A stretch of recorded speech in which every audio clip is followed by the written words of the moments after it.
जय हिंद साथियों, स्वागत है आप सभी का आज के प्रश्नों से। पहला प्रश्न है, निम्न में से कौन सा निसंकोच शब्द में प्रयुक्त संस्कृत उपसर्ग है। तो यहाँ पे पहले प्रश्न का आंसर क्या होगा। तो निसंकोच शब्द में कौन सा संस्कृत उपसर्ग है।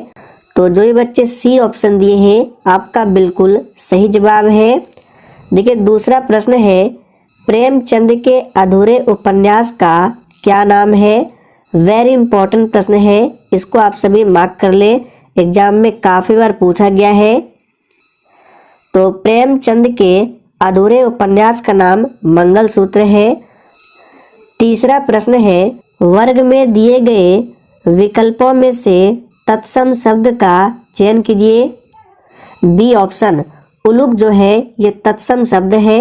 तत्सम का परिभाषा क्या है। तो तत्सम शब्द जो है संस्कृत के मूल शब्दों का ज्यों का त्यों हिंदी में प्रयोग किया जाता है तत्सम का, और इसी का जो हिंदी रूपांतरण होता है तत्सम का वो तद्भव कहलाता है। अगला प्रश्न है, सम्मुख का विलोम शब्द क्या होगा।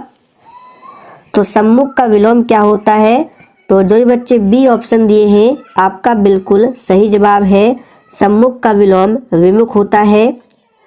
अक्ल पर पत्थर पड़ना मुहावरे का अर्थ क्या है। देखिए बिल्कुल आपके एग्जाम में पूछा जाने वाला प्रश्न है। इसी तरह के प्रश्न आपके एग्जाम में पूछे जाएंगे। तो अक्ल पर पत्थर पड़ना, इस मुहावरे का अर्थ क्या है। तो बुद्धि भ्रष्ट होना। तो जो बच्चे सी ऑप्शन दिए हैं आपका बिल्कुल सही जवाब है। कामायनी किसकी रचना है। इस प्रश्न को आप लोग स्टार मार्क करेंगे। बिहार पुलिस और मध्य निषेध सिपाही के एग्जाम में काफी बार ये प्रश्न पूछा गया है। तो देखिए दोस्तों, कामायनी जो है ये जयशंकर प्रसाद की रचना है। तो इसको अभी आप लोग रट लीजिए, कामायनी जयशंकर प्रसाद की रचना है। और एक रचना है उर्वशी, काफी बार ये दो पूछे गए हैं। तो उर्वशी और कामायनी ये दो प्रमुख रचना जयशंकर प्रसाद की है। शुद्ध वर्तनी का चयन कीजिए।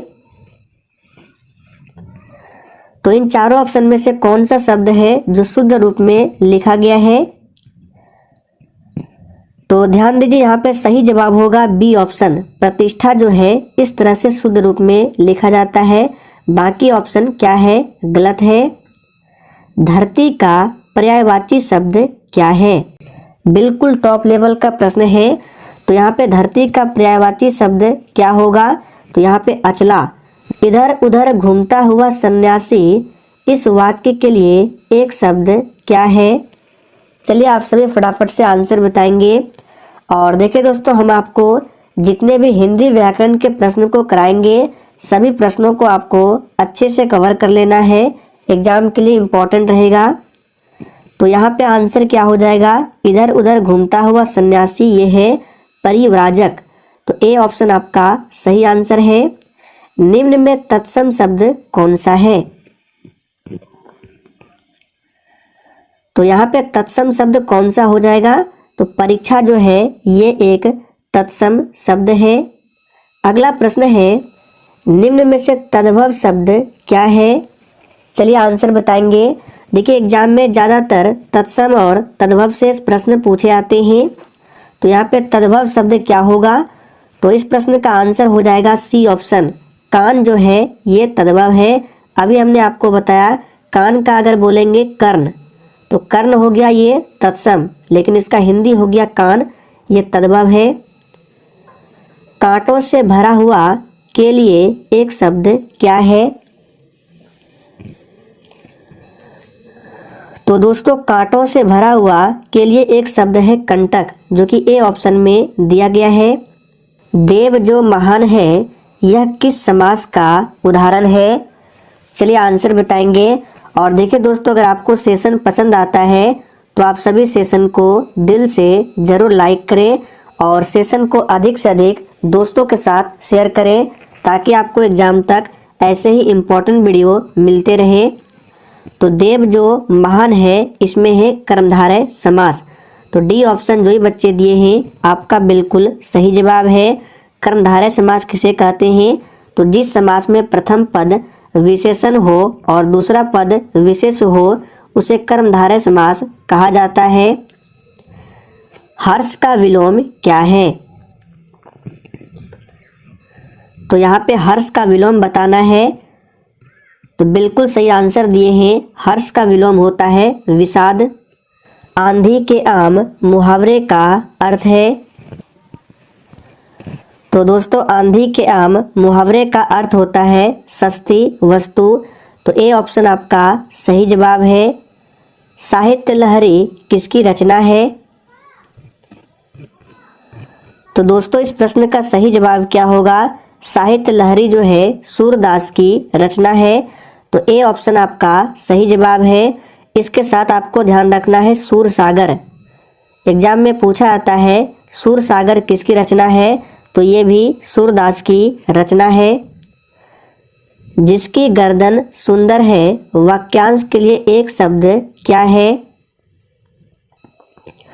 तो देखिए दोस्तों जिसकी गर्दन सुंदर है वाक्यांश के लिए एक शब्द है सुग्रीव। तो डी ऑप्शन जो ही बच्चे दिए हैं आपका बिल्कुल सही जवाब है।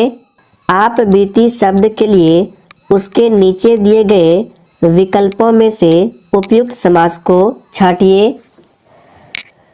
देखिए अगर आप बीती का समास विग्रह करेंगे तो ये होता है आप पर बीती, और ये एक तत्पुरुष समास के उदाहरण है। तत्पुरुष समास किसे कहते हैं? जिस समास का उत्तर पद यानी कि अंतिम पद प्रधान होता है उसे तत्पुरुष समास कहते हैं। जैसे हाथ कड़ी हो गया, राजमंत्री हो गया, राजकन्या, ये सभी तत्पुरुष समास के उदाहरण है। करुण रस का अस्थाई भाव क्या है? तो देखिए करुण रस का अस्थाई भाव क्या होगा? तो यहाँ पे सही जवाब है बी ऑप्शन शोक है।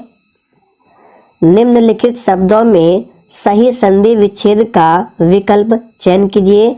यहाँ पे आपको इत्यादि का संधि विच्छेद बताना है। तो बिल्कुल सही आंसर दिए हैं इति प्लस आदि, ये इत्यादि का संधि विच्छेद है। और ये किस संधि का उदाहरण है ये भी पूछा जाता है। तो ये यन संधि के उदाहरण है। अंक भरना मुहावरे का अर्थ क्या है? तो देखिए दोस्तों अंक भरना इस मुहावरे का अर्थ होता है स्नेह करना। तो डी ऑप्शन आपका सही जवाब है। तालाब का पर्यायवाची है, यानी कि तालाब जो है पर्यायवाची है कौन सा? पुष्कर, पयोद, तड़ित या फिर डी अर्नव। तो देखिए तालाब के पर्यायवाची कौन कौन से होते हैं? सर होता है सरोवर, तड़ाग, जलाशय, पुष्कर, ये सभी तालाब के पर्यायवाची है। तो देखिए ए ऑप्शन में पुष्कर दिया हुआ है। निम्न में तद्भव शब्द कौन सा है? तो यहाँ पे तद्भव शब्द हो जाएगा तपाक, ये क्या है? तद्भव शब्द है। दिवंगत का समानार्थी शब्द क्या है? तो देखिए दिवंगत का समानार्थी शब्द होता है स्वर्गवासी। तो डी ऑप्शन आपका सही जवाब है। निम्नलिखित पत्रिकाओं में भारतेंदु हरिश्चंद्र में कौन सी पत्रिका प्रकाशित की थी? चलिए आंसर बताएंगे। निम्नलिखित पत्रिकाओं में भारतेंदु हरिश्चंद्र ने कौन सी पत्रिका प्रकाशित की थी?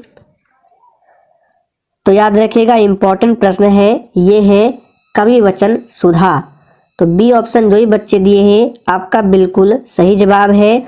और देखिए वैष्णव भक्ति के प्रचार के लिए भारतेंदु हरिश्चंद्र ने तदीय समाज की स्थापना की थी। तो आपसे पूछा जा सकता है तदीय समाज की स्थापना किसने की थी? तो भारतेंदु हरिश्चंद्र ने। शुद्ध वाक्य का चयन करें।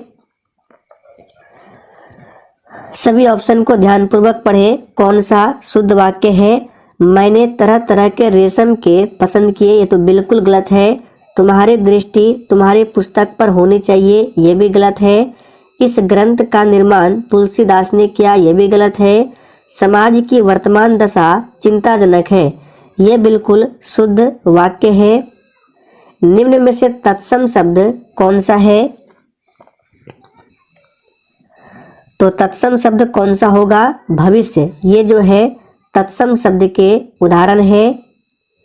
अस्थाई भावों की कुल कितनी संख्या है? इस प्रश्न को याद कर लीजिए, इंपॉर्टेंट है। तो अस्थाई भावों की संख्या कुल कितनी है? तो याद रखिएगा 9 है। तो सही जवाब है ए ऑप्शन। प्रश्न में दिए गए शब्द में प्रयुक्त संधि के प्रकार का चयन उसके नीचे दिए गए विकल्पों में से कीजिए। यहाँ पे स्वार्थ का आपको बताना है, इसमें कौन सी संधि है। तो स्वार्थ का अगर हम संधि विच्छेद करें तो ये होता है स्व और धन अर्थ। ये स्वार्थ का संधि विच्छेद है और इसमें कौन सी संधि है? तो दीर्घ संधि है। तो सही जवाब है बी ऑप्शन, दीर्घ संधि है। निम्नलिखित प्रश्नों में शुद्ध वर्तनी वाले शब्द का चयन करें। तो इसमें शुद्ध कौन सा लिखा गया है? सन्यासी इसमें बताना है शुद्ध है, ये है ए ऑप्शन। ये जो है शुद्ध रूप में लिखा गया है। अगला प्रश्न है, आछे दिन पाछे गए हरि से क्यों न होत, अब पछतावा क्या करे जब चिड़िया चुग गई खेत। उपर्युक्त पंक्तियों में कौन सा अलंकार है? तो यहाँ पे सही जवाब क्या होगा? C option. ये क्या है? एक लोकोक्ति है, ध्यान रखना है। संताप शब्द का समानार्थी शब्द कौन सा है? तो संताप शब्द का समानार्थी शब्द है वेदना। तो ए ऑप्शन आपका सही आंसर है। शुद्ध वर्तनी का चयन कीजिए। इसमें कौन सा शब्द शुद्ध रूप में लिखा गया है? तो देखिए मैथिली इस तरह से नहीं लिखा जाता है, मैथिली जो है इस तरह से लिखा जाता है। तो ये गलत है। औषधि भी इस तरह से नहीं लिखा जाता है। आतिथ्य ये भी गलत है। संस्कृत बिल्कुल शुद्ध लिखा गया है। निम्न में तत्सम शब्द कौन सा है? तो यहाँ पे तत्सम शब्द है प्रहार। ये क्या है? तत्सम है। आखिरी प्रश्न है, मीमांसा शब्द का समानार्थी क्या है? और जिसने अभी तक सेशन को लाइक नहीं किया है फटाफट से आप सभी सेशन को लाइक करें। यहाँ पे मीमांसा शब्द का समानार्थी शब्द है विवेचना। तो सही जवाब है डी ऑप्शन, विवेचना। तो दोस्तों आज के लिए इतना ही। सेशन पसंद आया हो तो सभी लोग सेशन को लाइक करें और सेशन को अधिक से अधिक जरूर शेयर करें।